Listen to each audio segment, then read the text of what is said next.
what he believes to be of quality. But there is, unseen by most, an episodic horror-based TV show. A show that still holds up. A show called Tales from the Dark Side.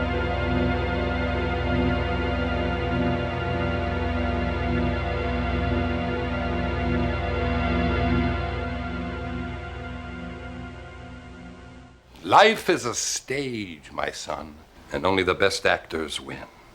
Do you get my drift, son? Do you see the way things really are? Hey, what's up, and welcome back to Talks from the Dark Side, the podcast where we talk about the 80s horror anthology television show Tales from the Dark Side, created by George Romero and Richard Rubenstein. I'm Joe Lascola. I'm Shawn O'Rourke. And I'm Chris Bahr. Today we're talking about If the Shoe Fits, written by David Gerrold and Armand Mastroianni, and directed by Armand Mastroianni from May 12th, 1985. So right off the gate here, we have to say, this is a pretty fun episode. What do you think? It is the wackiest one of the season, easily. I really like it. I think goofy. it's good. Yeah. It's so goofy. It's a great political satire. Oh. And it's just we'll get into it, but like there's so many weird aspects to this. From alcoholism to supernatural entity. This has like a very barbecue. It has like a very Shining feel to it. Yeah. Like I like. It feels like a Tales episode, don't get me wrong, but it's like, you're right, we've had episodes that have had comedy in it, and there's been a couple that the comedy's been more in the forefront than the horror or the supernatural, but this one is just, outside of some stuff like when you put yourself in the literal shoes of the character, like the rest is all comedy. Like they're having some existential crisis going on here, but the viewer and everybody else is laughing at this motherfucker hardcore. I think this thing is you laugh at it, not with it. Yeah. And I think that's why it works so well, because it's obviously silly and goofy, but like, again, the satirical elements in this really are fucking great. And it's a topic, we don't really ever get heavy into politics, but the political satire is just, it's something that I found hilarious throughout, because I'm like, it's over the top, it's silly, and goofy. That's the one word we have to really stress here. It's a goofy episode. Well, that's my politics. It's all bullshit. And like, look at all this, look at all the set dressing we have today. Yeah. You get the idea of what. Don't forget, vote for Gump. Vote for Bo Gumbs. Vote for Bo Gumbs. Yeah.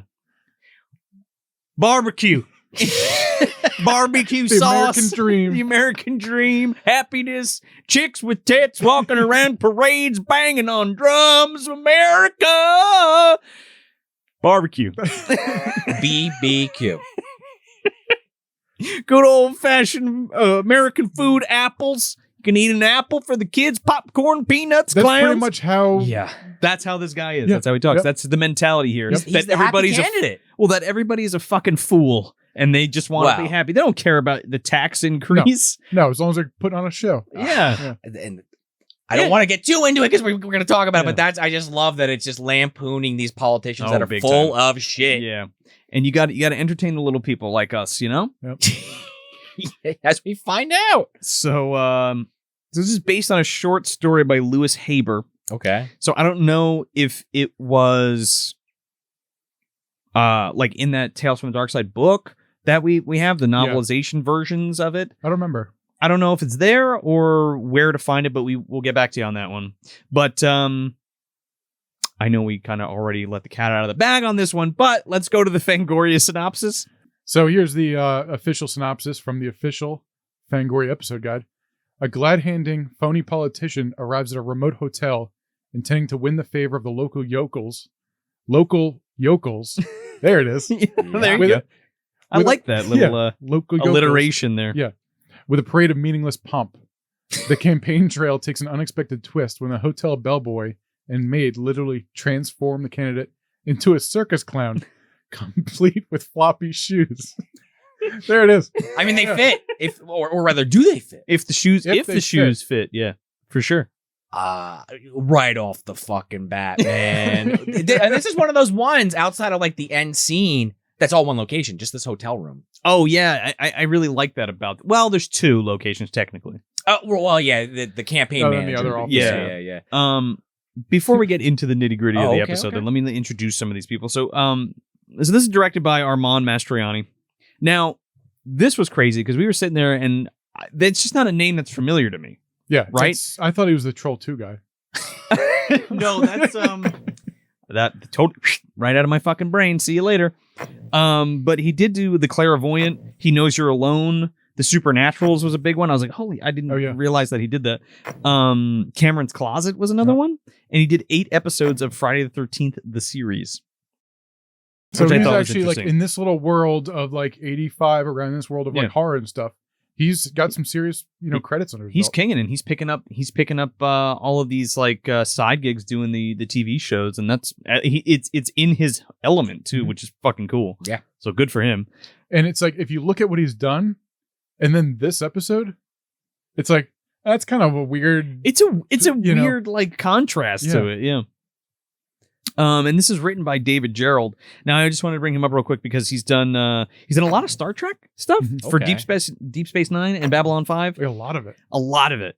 And he did a lot of the 80s Twilight Zones. He did a couple real Ghostbusters episodes, and he wrote for Sliders, among other things. There's a bunch of other stuff. But I thought that was pretty impressive. So this one finally has some like credits we can talk about. Yeah. The other ones are like, oh, this guy's did a Monsters episode. Yeah, that was it. That's gonna But here we got some people with some actual, credits under their belt. I mean, even our lead character, as he walks in the room, Bo Gumbs, played by Dick Shawn. Not this Dick Shawn. Not Sean's dick. Yeah. No, And there's the dick joke. Couldn't help myself. Sorry. I'm familiar with him from the original producers. He plays, I forget the name of the character, but the guy who comes in to play Hitler that they think is going to tank the fucking show. That's him? Yeah. And Oh because my God. he's so flamboyant and saying all his lines wrong that obviously if you've seen the producers, it does really well. And then Mel Brooks is sweating big time. Yeah. Springtime for Hitler in Germany. Yes. So I was like, holy shit. And his other fun little credit is he's the voice of the Snow Miser. Yeah. I'm Mr. White Christmas. I'm Mr. Snow. That's him. Yeah. Wow, that's kind of wild too. I think we've Holy cow. We've had 2 Rankin and Bass alumni so far on this show. The first one is what's his face from I'll Give You a Million. Yeah. Who did the Winter Warlock from Year Without a Santa Claus. Oh, my favorite. No, not Year Without a Santa Claus. That's this one. Santa Claus is coming Santa to town. Claus is coming to town, Yeah. yeah. 1 foot in front of... I think I sang it on the episode, but now I have a visual to add to it. He's also in Love at First Bite, the 80s Twilight Zone, Shelley Duvall's Fairy Tale Theater. Hi, I'm Shelley Duvall. Hi, let's put that clip in there. Hello, I'm Shelley Duvall. Hello, I'm Shelley Duvall. Hello, I'm Shelley Duvall. Hello, I'm Shelley Duvall. Hello, I'm Shelley Duvall. Hello, I'm Shelley Duvall. Hello, I'm Shelley Duvall. Hello, I'm Shelley Duvall. Amazing Stories he's been in. Angel. Yep, he was an angel, the first one. Yeah. There's 3 of those movies. Oh, I thought you were talking about the TV show. No. Angel, like the street walking, she's a Student by day, streetwalker by night. Yeah. Never pretty even heard good. of it. It's pretty good. Okay. You mean you're not familiar with the Angel trilogy? Now I am. Now I got to look it up. Holy Angel Trilogy. Also coming to Criterion Collection. Yeah. We're going to keep that joke going from the last episode. Somebody just put that out. Like the Angel Trilogy. Or one of them. Vinegar Syndrome. They must have. Maybe. I feel like I just saw Avenging Angels somewhere. Okay, yeah. Somebody put it out, or Severin or somebody. I don't know. So where does Michael fit in on the Angel trilogy? He's also in Captain EO. Really? Yeah, the ride that I had the pleasure of experiencing again as an adult, but apparently it's gone again. So that sucks. Yeah, I The saw Michael Jackson George Lucas classic. Yeah, I saw it probably a decade back. Yeah. So it's, Oh, you did. I think behind the scenes ballpark bullshit, but it's like Just remember that a decade back is like it might have been longer. It actually might have been when I was like 18. So Yeah, like maybe 10 or 12 years. yeah. Yeah, I saw it in the 90s. Yeah. Back in like the prime Epcot days. Yeah. I saw it then, and then I saw it like as an adult. It was great. Yeah. I couldn't believe it was there. My one memory of like seeing Captain EO is throwing. This is one of those memories that just sticks in your brain. Is like throwing a thing of ice cream into like the 3D glasses bin. Oh, You're supposed to give them back. You fucking did. I just, whatever. I was a kid. I distinctly remember the first time I saw it when I was younger. Not to go off on a whole Captain EO side tangent, but I remember the theater was fairly packed. Maybe not to the brims, but it was packed. Saw it again when I was like in my late teens. It was like barely anybody in there. It was the greatest day because Epcot does the Food and Wine Fest. So I literally went around in a big circle and drank and ate delicious foods and drinks and then saw fucking Captain EO. It was the best day of the whole trip. Yeah. Sign me up. Yeah. Well, I know we can't now, but. Dessert with Michael Jackson. Shout out to Michael Jackson. So, Bo Gumbs. Yes. Mr. Gums. Let's get back to him. Mr. Bo Gumbs. Mr. Bo Gum, Mr. Gumbos, maybe. This guy's an asshole. Oh, This, yeah. let's just say You don't say. He is a Southern fried jackass who is just mugging to everybody. He's like, oh, the little people, and like, oh, you know, I'll go vote for Bo Gumbs. He's like permanently at like an 11 with everybody he talks to. I can't wait. We're gonna go have some barbecue, and there's gonna be a fucking marching band, and we're gonna. It's like, shut up. Political shit. He's like that pimple in the back of your ass you just can't reach, and it's like throbbing. Okay. He's in like a fucking periwinkle suit.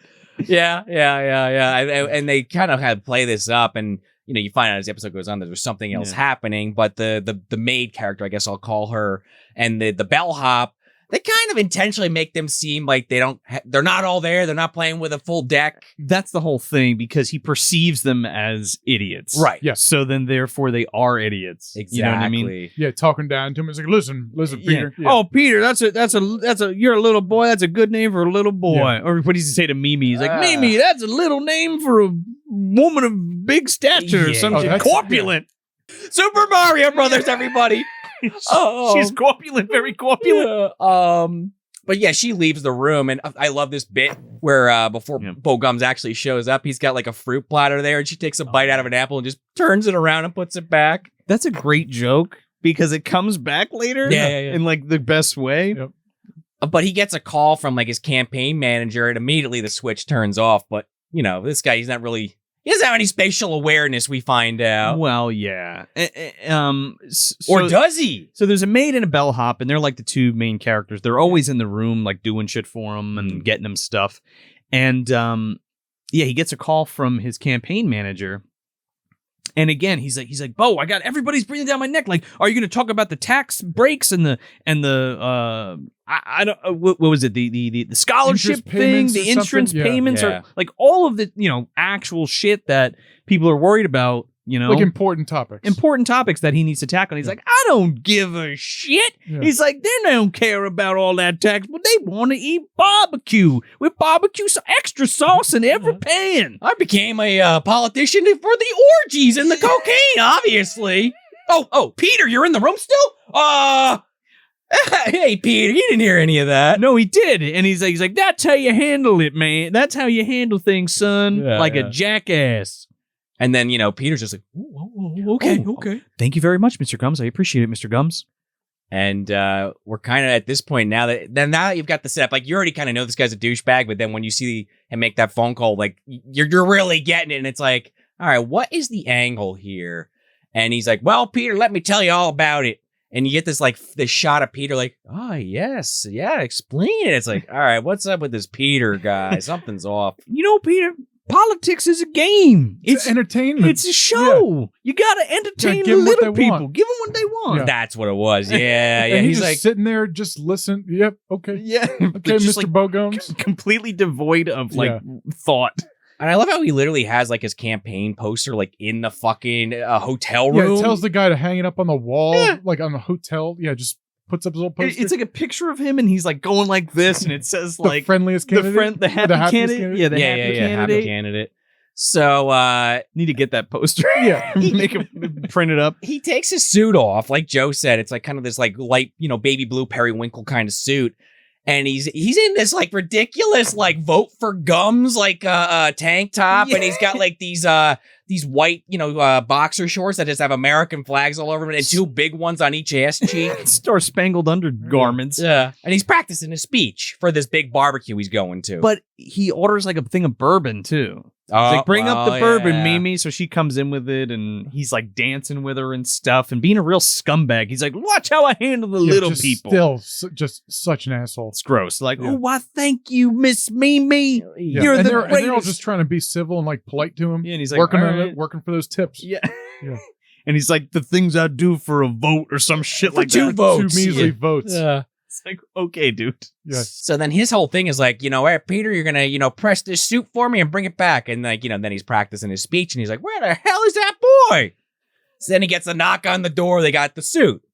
Well, if you're paying attention, you're like, this suit looks off. Dude, he got that from the Killer Clowns. It's like in this like silvery, sparkly bag. Glittering as the guy's bringing it in. Yeah. Yeah. But he's not really paying attention. Well, he hangs it up in the closet, yeah. So then, Peter leaves. He finally starts opening up this fucking this cellophane, and he's like, "What? This isn't my suit." Mind you, he's been drinking. Oh, he's for, loaded. like, the past couple hours. And He's the been, guy he calls, Yeah. I guess his like the campaign manager Louis. calls him, yeah.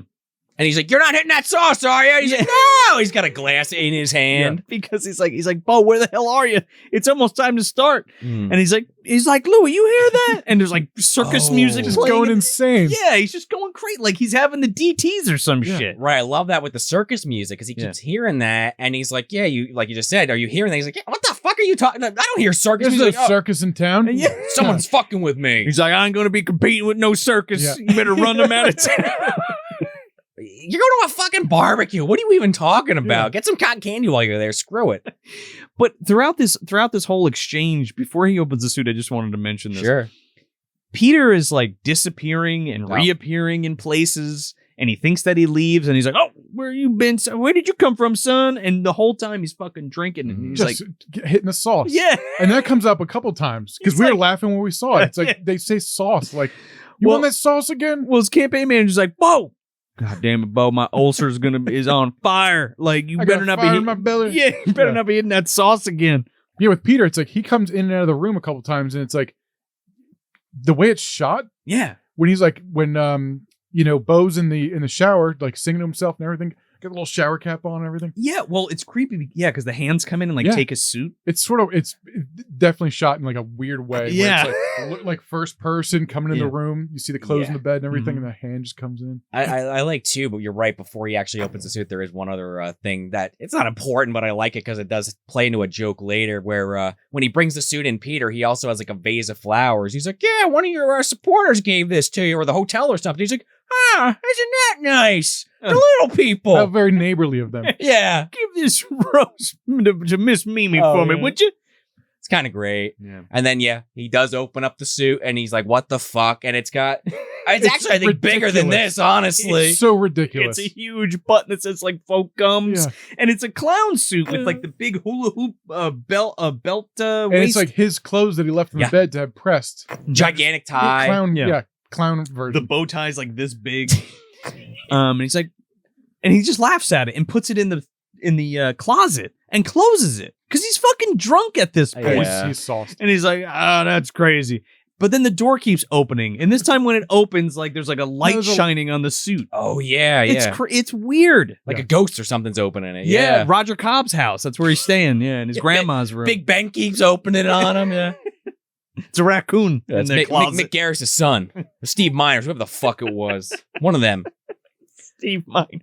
With that horrible haircut, by the way. Anyway, Yeah, exactly. Anyway, so then he's talking to Peter. What the hell did you do with my suit? This isn't my suit. He's like, "What are you talking about? Yes, it is. Try it on." but it looks so nice on you, Mr. Gums. Put on the pants. Try them on. And he doesn't even like argue with him. He's like, "This is stupid." He's like, it's a little silly. I mean, he's like this at this point. Like, Yeah, and he just puts them on. Come on, try them on. I'm sure it'll be great. well, Mr. Gums, of course it's silly. You don't have your jacket on. Yeah. it's Put the jacket on, Mr. Gums. It's going to look great. He's so confused. Yeah. He's like, I don't, what?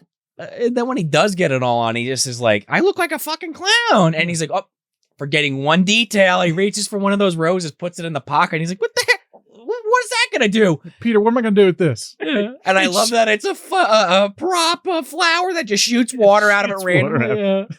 It's kind of great. So It's his so silly. So his campaign manager knocks on the door and he's like freaking out, like crying, like in his, like, I don't know. He's doing this thing where he's like bent over, like looking through his legs. And he's like, "Bo, what the fuck are you doing, Bo?" He's like, do you have any idea what time it is? We got to get to this goddamn barbecue. And he's like, look, I can't go out dressed like this. And he's like, Bo, what are you talking about? You're wearing your suit. You look fine. Turns around. He's completely normal. Yeah. Yeah. And they do a zoom in on the fucking Jack Daniels on the counter. You've been hitting that sauce again, haven't you, Bo? Louis like, what are you doing? He's like, don't worry about it. But in his mind, which again, I love that about this episode, that they're just making him see what he really is, a fucking clown. Yeah, and that's the best part about it.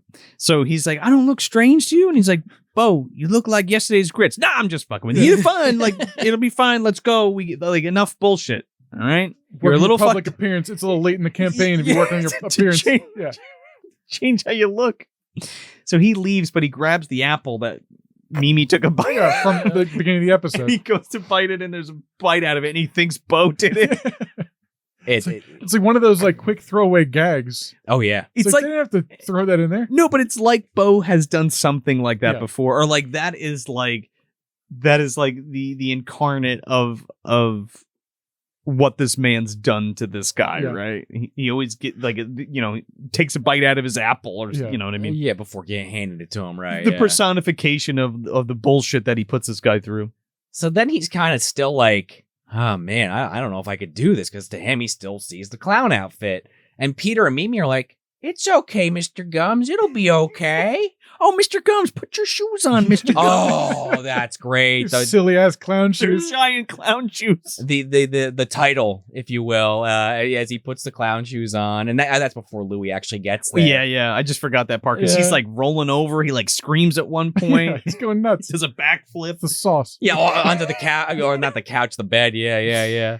So then we get this, like, I guess this is maybe I guess you're technically the third location, this final scene. Oh man, it's great because like he's dressed up like a clown, and Mimi comes in and she's like, "Why, Mr. Gumbs, you're so handsome," and she kisses him on the mouth, and that like transports him and puts clown makeup all over his face. Yeah, this part is like straight up surreal. It's bonkers because now we're under like the big top. Yeah. Talk about killer clowns. Well, yeah, it weird thing, but it kind of gave me like an Extro vibe. Okay, I guess I could completely. Do you know that. what I'm saying? Yep. Not necessarily the movie itself. It's the isolated shot. It's the isolated shot. Yeah, and the backlights, and it's just bizarre the way that it's like acted and put together. I've never seen Extra, but I'll say it kind of reminded me of Dumbo a little bit, kind of, or if you've been to the circus. But I will watch that now, and I will get that reference. If you've eventually. seen Dumbo, you'll be prepared for Extra. Oh, okay, very, great. Very similar. It's got big ears that can make it fly, obviously. Shoots peanuts out of its nose. Walks backwards. Okay. Extra flies through the air, yeah. Oh, okay. With his ears. No. Isn't that him back there? No, that's Sinjanor. Oh, man. I nobody assassinate me in my chair. I'm trying. But, yes. You gotta give Mr. Sinjanor his due. Yeah, you're right. I gotta see both of them now. Right. God damn it. But, yeah, and he kind of just... he looks lost, like he doesn't even know. And now Mimi and Peter both have like rosy cheeks, kind of clown makeup-esque. They're throwing glitter and shit, and they're like, "You're a master showman, Mr. Gums." Yeah, it's like, is this a dream or like a nightmare? Both. Yeah, it's weird. Yeah. You gotta go make them laugh, Mr. Gums. Yeah. Come on. You hear like weird applause in the background, and he's like a clown now, and he's like, he's got like a sign, and he's spinning in a circle. Yeah. Like, imagine if he was actually at the barbecue imagining this. I think he is at the barbecue. Well, he gets in his car. To go to the barbecue. Mr. Gums, your car's arrived. Car's here. Yeah. They like move out of the way. It's this tiny little goofy car. Oh, I was rolling. I couldn't believe. I was like, man. Every scene they make this like funnier and funnier and funnier, and I kind of forgot for a hot minute that this was a Tales episode, even though it still felt like one. Yeah. And then he hesitates for a second, and then he's like, gets in it and just starts driving it away. And I'm thinking like the real thing that's actually happening here, like, is like, what are people thinking while they're watching this idiot think he's a clown? Ladies and gentlemen, my fellow Americans, we're gonna have a good time. Barbecue. Does the usual thing, and he's just nothing changed. He's doing his thing. No. Now he's in clown makeup. But I think Shawn nailed it. Like, he now fully sees himself as he really is. Yeah.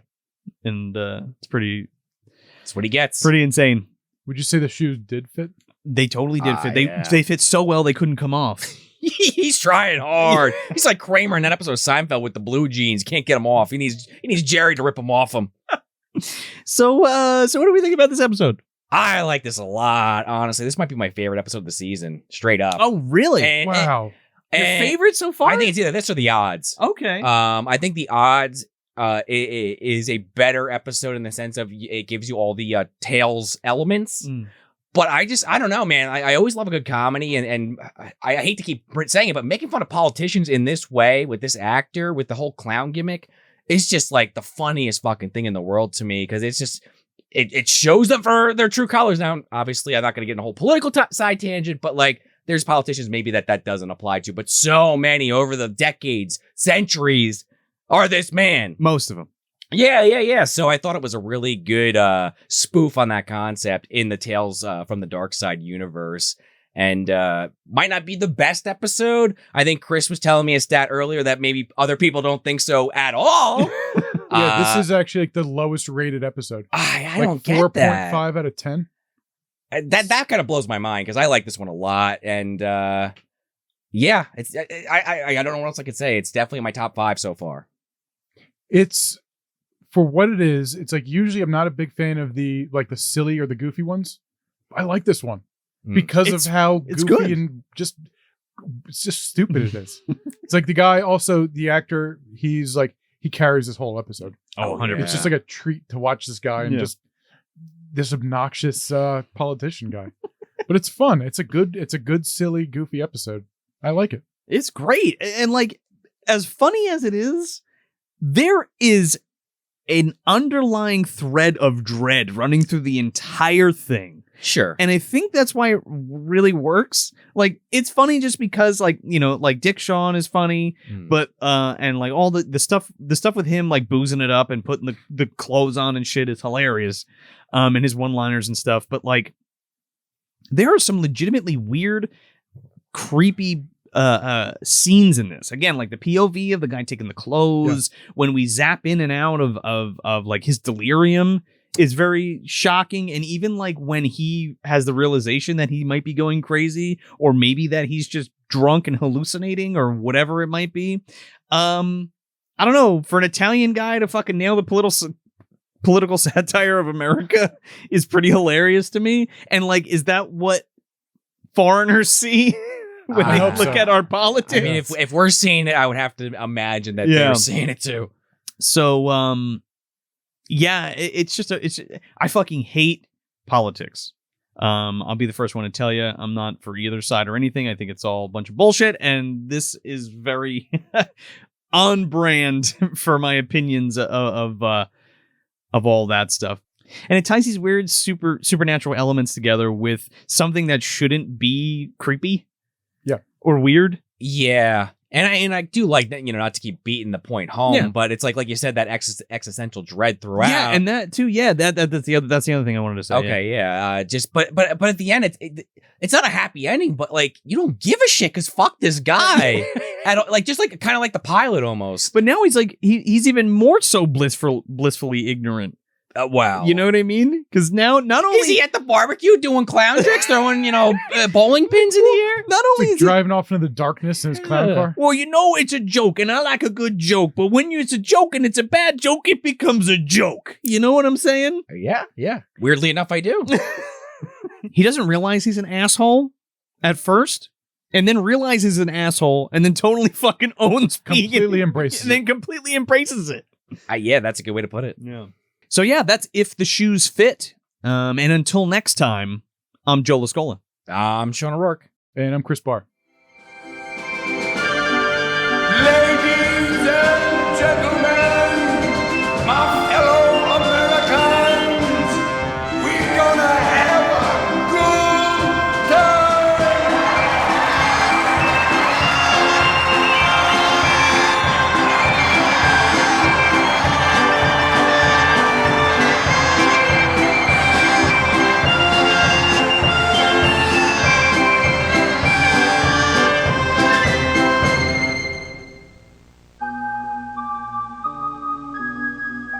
Tales from the Dark Side is always there, waiting for us to watch it. waiting for us to hit play. Until next time, try to find it on DVD and watch along with us.